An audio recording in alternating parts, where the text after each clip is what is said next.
Gear up for the future with Quantum University. Write your success story with our new age programs that shall be amongst the top 3 most rewarding careers in India and across the globe in the next decade. One of the reasons why Quantum is a leading private university in India is these world-class partnerships which makes it stand out among the rest.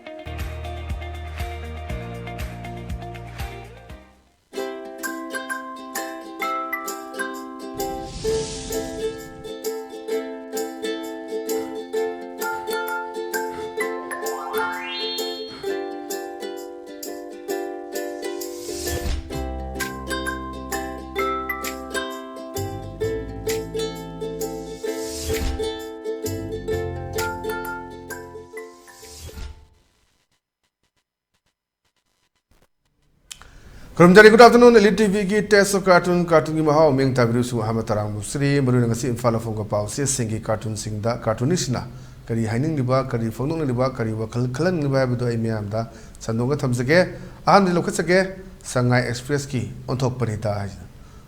hai ba cartoon sing view amphajaba lai ani ye uche amaga hangwe amaga adu kari wari sanage si umtang ta si ada uche sina haire hai kreda ko dang sei Saita Delhi de Leragana Ram Krishna ki naam ek soli Imphal yorokana hek to I haiba adada hangoishina khomokpani kadar haibuduna bu bahut kari bani ne babu natradi karo ine na aduna sigi kanano Delhi yorokana na koi Ram Krishna ki ming sonba aduga si yorokana madu pam daba mi aduga bahut dum ka ba ji kanano khangni apin hai daga su adu chap ba pa laga di warong na su yawe aduna man ba ka hain hai sa sai jira aduna hai duni ana ai ba koi ma yaning da tawdabdi adaba magi chanari ba ngang dabdi adaba we ji kaina hapoko adu haidi haina bana taba tawdabdi adaba adu haiba dum samon haibsu lei ai ji hap siam pam dabdi du upai lete na aduni amna saiga majuna khumak pone koi ngarak pi hai tare ngarak pi siga hangoi sigani hangoi si koi thamna gumba la mai mutaga tunga le na hai kreda ko nang se seita Delhi de lere kana Ram Krishna ki naam hek soli Imphal joro kana hek to I anada sai hangoishina thong tai ba thadi koi chong dani yaw ba hai tare aduma mi am oirani na takpani masi samgada ba phai adum manna ba panna ba yaw so dum khangin biro ana hai dani kadar hai budunu bu bahut kari bani ne babu na tadi karo ine na aduni sina ahi ba maya ama yaw rise hai tragadi aduna politics ta ji ko yam lu ba hai tare politics kan ha kan da politics to waje mapa msagi wari am leituni politics mutambi gi hai kan na atu mapa dana macha adu da phadna table wang ka khala laga nang chongthoro nang adu ipa okay na adada thajabani na macha na pa chongtharak pani ada mapa dana ya ga du ya da ta halaga ningom ge da te kuni aduni sibu kawi politics ai thajani ngai leitaba ana politics da di aduna haje launani khonani ko adi kono da assembly da adum aminani thaminani adi kanna lauru su ya de suna kanda khoi gi kanna lauru gana mu mai kendra gi development wak ta happy rakte na assembly launani duni jo mayama sugnu kendra gi melena anangai ga hodom minrak pani adu to buni adu se da amta development am ta paisa kai tharak tere khotorok tere na duna su mayam su yaw buni adi kanna launara kanda he unar kana bhai ai do sai do ya da na ko ngang dia da prajana haibade gi to buni kai ba haina ba me ama leiba politics de am leigre de gi somna kanda politics ta koi gi tangkhulon ta ba minister ama gi chala kana driver du moitai oiba ara chala kana mana ngang budo ngang kan driver du loitan ish saunu ko nang saunu ko ai bhot ke damak ta ne ai ju khara haibani na haibudo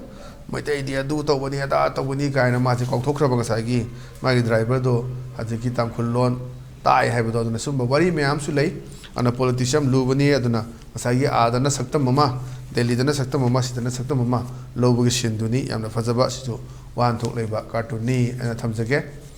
pathang da laisana khoi sana leiba ki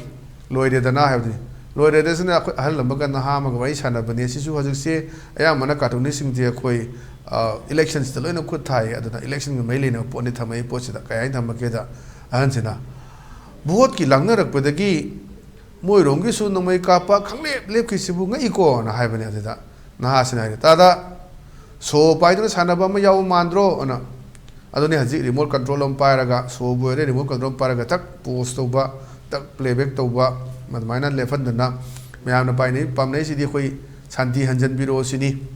adana me hom dagi horak paduda I'm not mistaken me tare ni pa na ngani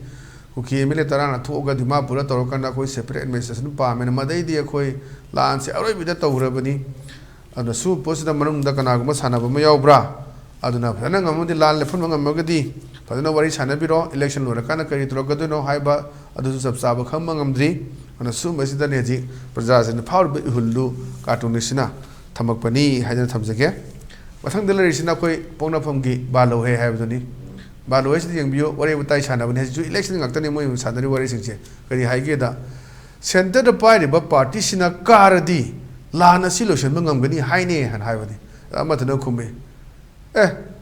adu makoina hana da ka mu adu makoina hana di ka da bro na moi adum kara laini mona saka pai laini aduna kaidoino moina hairu haidu bu koina karadi lan che lephan bangam gani lo shen bangam gani hairi je moina han dei saka pare lai natra na ju hangbe ya bu hangni ana size da ko election gi leibi sida di dum khara dum haijen na ba khonna ba laungna ba khonna ba maya ma tawni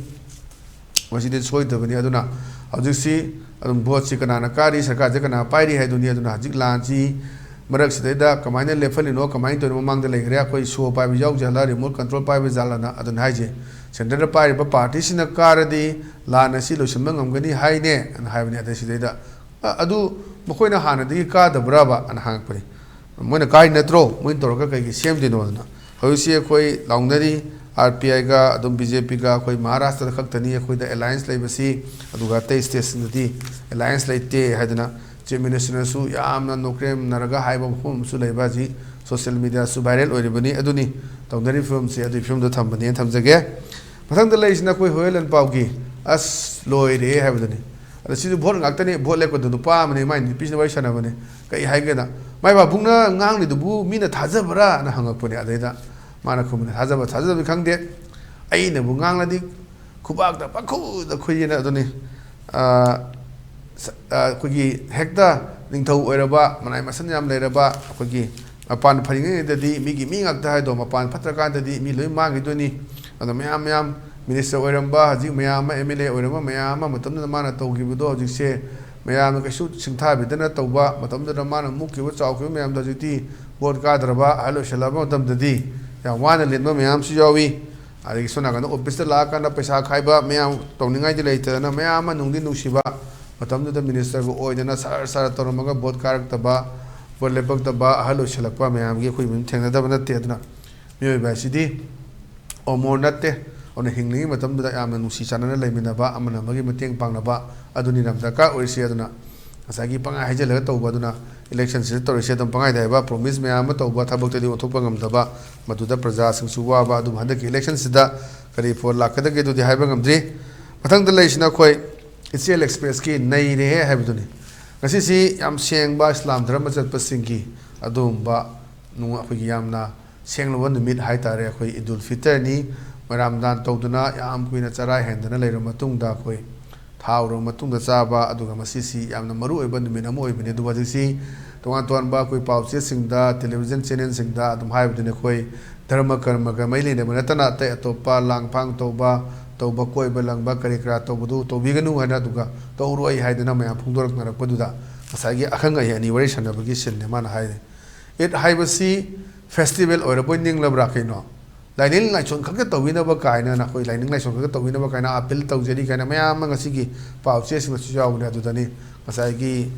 imam akhang ba oidoni kazi akhang ba oidoni moina wari sana ba gi sendu ulak pe wani da islam kaino phajana khang da ba singna masak thien na ba pangai haibu du bu na wari sana ba duna moi haining si khoi it haibsi festival natte haibani adunga lining lai chon toroka da khoi chaka zaba magi namaz khurumba kari tawba adugi potuni haidana thamning bagi wakhan man baduni haidana aigi magi degi thamjage mathang dal leisna khoi narol thogdangi hawa do leirang do haidani hawa do leirang do sida khogi public platform do wangang bune da khoi haji hainai dana mayam se khoi mamang sakar na torom dabdi masi soibni mamang sakar na thamam phatau di mayam do khoi sengdoi bani haida launa mayam bani adai sagi pagi noknaba wan thoklen thamang pai tare tada akhoi sina maningi sakar haba tare kona sai mamang sakar lai gamina mamang matungni maning leidana adudani ai khoi sakar sina maning sakar tare na ana mathang lakadaba khoi gi kano asidi politics saiba democracy is continuous process ni haji leiba chief minister se mathang oigine ite hoi madaw yarga tam mari manga oiba adum yaudaba natte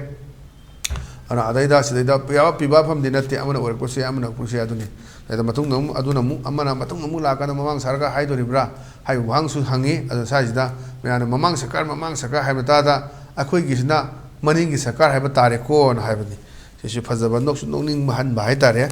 wakal su kala ningba to mathang de leisna khoi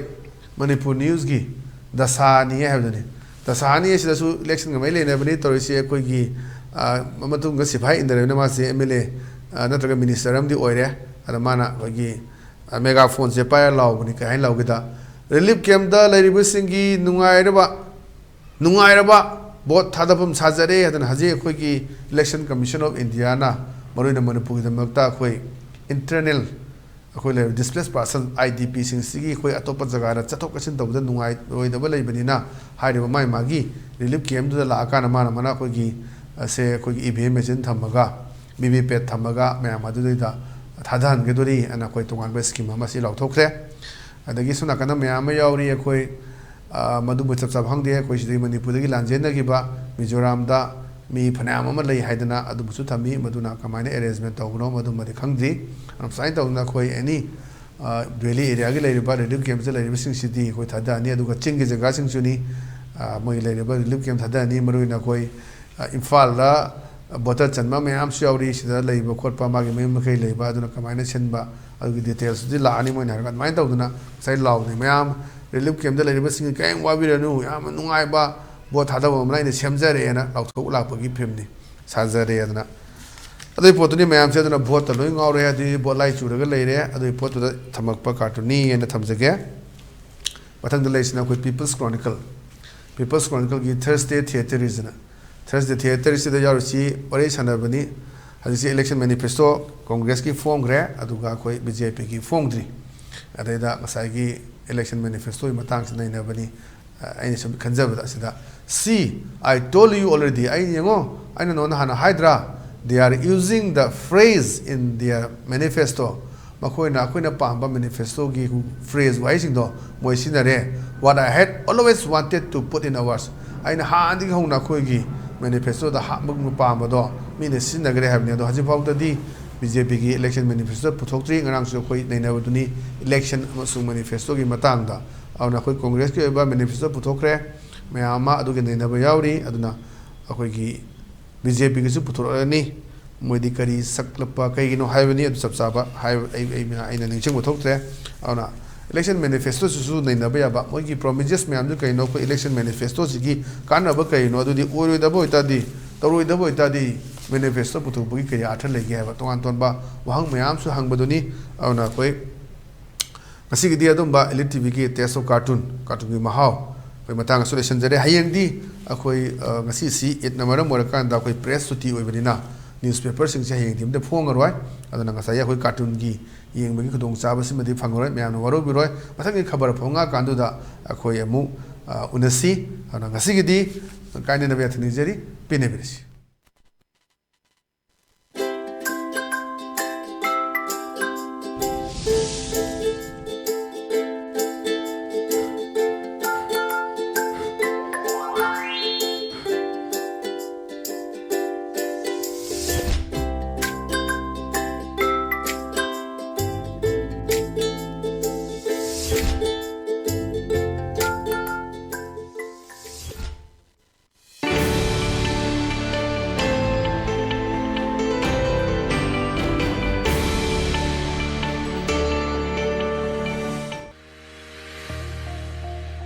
Gear up for the future with Quantum University. Write your success story with our new age programs that shall be amongst the top 3 most rewarding careers in India and across the globe in the next decade.